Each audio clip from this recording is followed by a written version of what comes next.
Welcome to Live and Flip Lifestyle. Few screws. Ready for mud. I always use paper tape on flat joints, which are also known as butt joints. Got some mud here. It's nice and thick. Good for that gap right there. Now they say you're supposed to pre-fill this. Let it dry and then do your tape work. They say that a large amount of mud like that will shrink behind the tape and then loosen up. We're going to test that.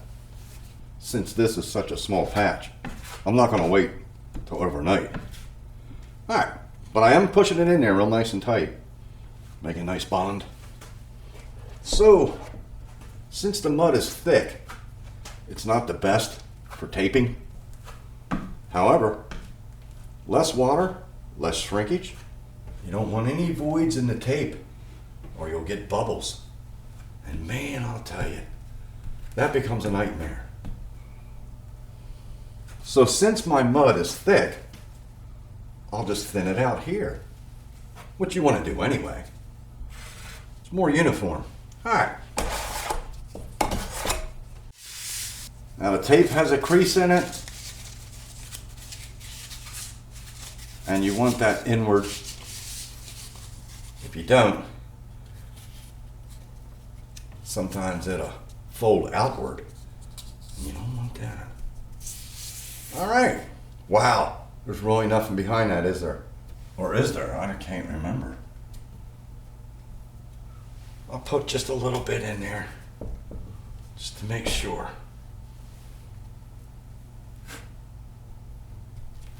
Alright. Now I'm going to hold it right here at the bottom and lightly press. I used to jam it in there and push real hard, but I don't push hard until the end. You know, your tape wants to move if you do that. So, I just get it in there lightly in the beginning. See that bump? You don't want that. See, the mud being too thick is giving me ripples, which I don't like. Wow. You'll have these things. Look at that. That's going to be hard to hide. But I tell you what, I'm going to make it work. Look at that bubble. Man, that's terrible. There's a void right here. Need to get that filled. Nice. Everything you can fill on the first coat, like that. It's ugly. Fill it. Just fill it. All these voids, if you can fill them on your first coat, you're that much more ahead. It's just more uniform. I mean, you could catch it on the second coat. I just don't have much luck with it. Hate those lines. So always clean your trowel on your final pass, so you don't have any boogers in your trowel. Look at that. I'm gonna leave that, and I'll do this one. Lightly press it. Everything's about light pressure in the beginning. Holding it down here so it doesn't move. Light and relatively flat on your angle. It seems to work. The more angle you got, then you're really pushing the mud out and you get those ripples. That's not too bad, but it's not finished neither. Now I add a little bit more. See that thing bending? Nice.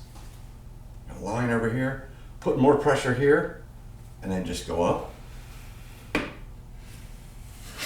Not bad. All right, we're getting there. I gotta get that thinner or it's gonna put a bubble in my tape. All right, I think that's good. Now I'm gonna go in between my pieces right here, so I don't make a bump. You know, this is a flat joint, so. And I'll try my little trowel technique. It worked. Now don't pull across this joint you just did. It'll ripple it right up. And then it's 5 minutes fixing it. And I need a little bit of, wow, I need mud back there. So how do you get across that? Well, you can go across and flatten out and lighten up on your trail. See the bubble? And then just keep working it. There's a bubble back here. Another way, you go across and right like that. If you go like this, more than likely you'll ripple that piece. So if you do it, go real light. Okay? And same thing here. If you go from here to here, that's liable to roll. So real lightly. See, if you're on this one and that one, it tends to, you're holding both. Get on both. And the trowel is holding it from moving. See?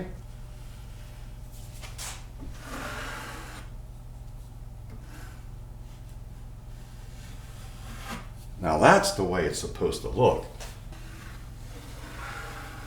So I'll let that dry. Come back tomorrow and do the second coat. All right, so this is about 24 hours later. And what we want to do now is take a clean blade and knock off any high spots.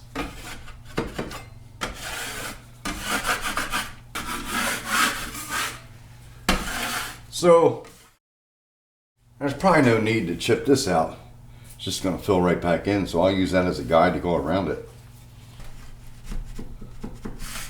So yesterday, it looked like I had a lot of bubbles and things. But that line was really showing, it was protruding looking. Here's that fill right there that's nice and solid. A little lump there. It's a little indented there, but no big deal. This appeared to be a bubble, but it's just indented. I'll have to smooth that over. So we're ready for our second coat. I'm going to get the mud on and do it all at once.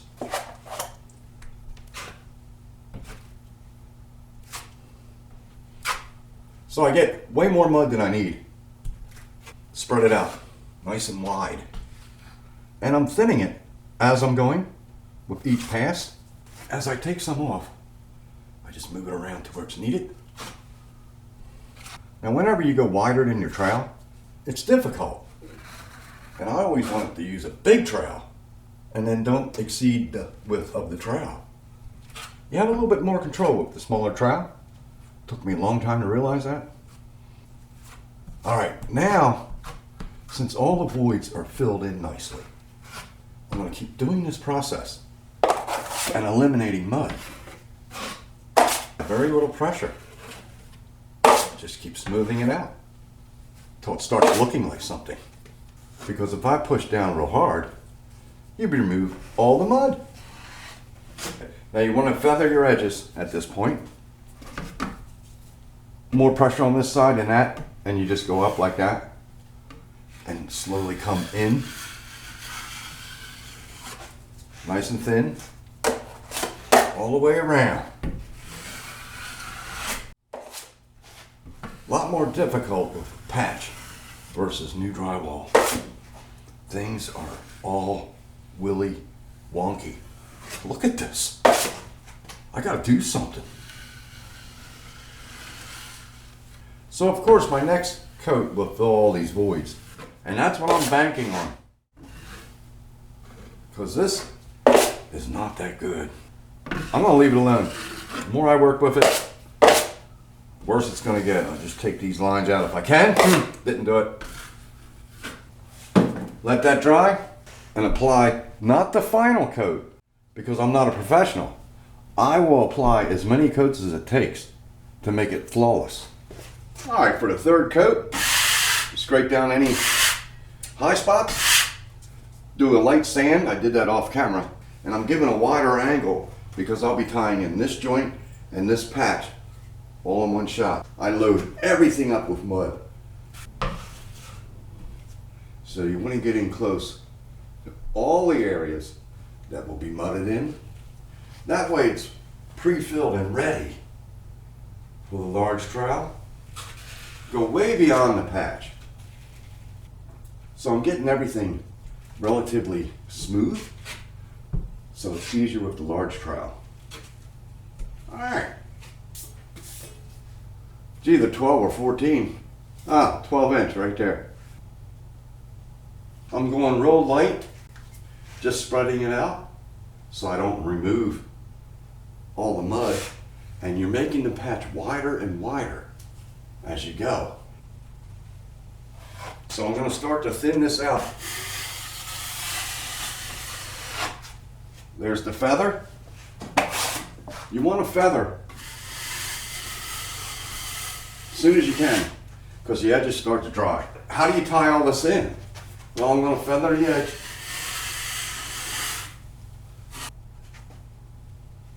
Wow, I don't know where that stuff's coming from. Clean your trowel, then you know there's no boogers, and it should wipe that right out. But it's still there, so it must be in the mud. There it is, right there. A little booger. I'll be darned. It's like a cardboard booger. So let's try that again. I'll leave a little bit of mud on to fill over it. Yep. Now there's the technique here is to push more down here than up there and try to go around. See, I can be sanded. The more you mess with it, the worse things get. Again, more pressure here so you don't mess up this, so you don't put a line right there. And try to ease it in there. That's pretty bad. I'm going to try to sneak across here.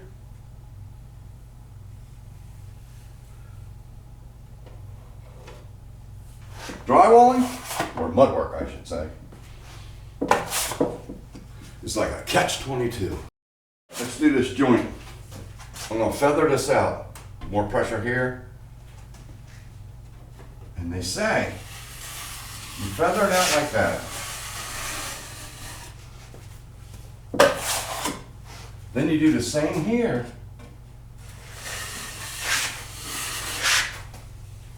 Right?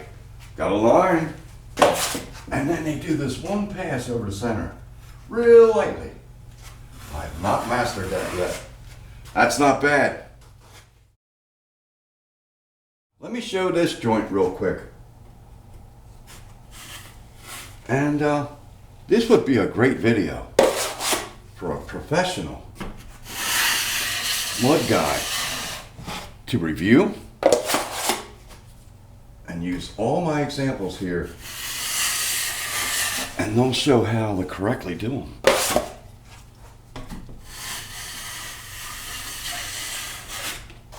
You feather out the edge, same on the bottom, and this light pass across the center, which I never can get. Wow, that's not bad. There we go. I'm gonna let that dry. So here's the main area I need to focus on. I'll knock those ridges down, give a light sanding, and then skim coat any imperfections.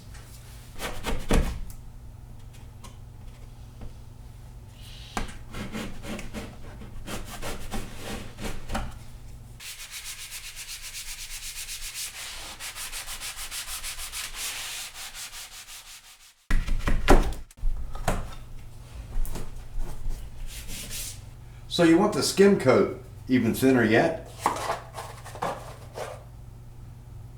It could probably be thinner than that even. And I'm going to skim coat the whole area. Basically putting mud on and taking it off.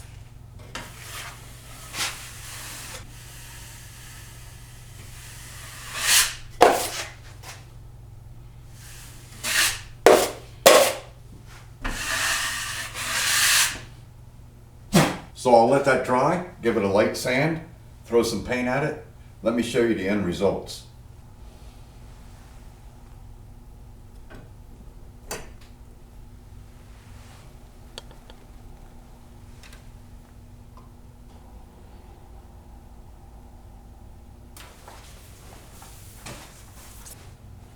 final product looks pretty good. Let's take a closer look. Got an area here that's raised up a little bit. I didn't even see that before I painted. And when you paint, imperfections become more pronounced. So I'll sand that down, repaint that. I can see a drywall mud line right there, vaguely, and a protrusion here. So I'll have to sand that down, paint it. This is an intrusion. A little bit there, mud that over, paint it.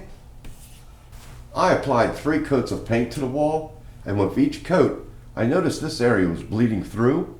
Perhaps it's that old brown drywall. So I need to hit that with Kills and then apply another coat of paint.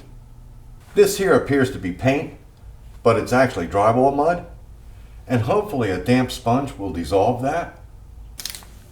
The real test is when you're right in line with the wall and look straight down. It will amplify the imperfections. And when you add light, it will become blatant where the imperfections are.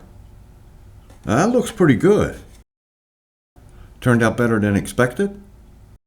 So I didn't finish this bottom section because I'm going to frame it out down to the floor to shroud this dryer vent and plumbing. And I'll have it insulated so the P-trap won't freeze. And then I'll have a workbench in front of it and a deep dish sink right here. And on the other side of that wall, I'm in the middle of remodeling a bathroom / washroom. So if you'd like to follow that, I'll provide a link right here, over there,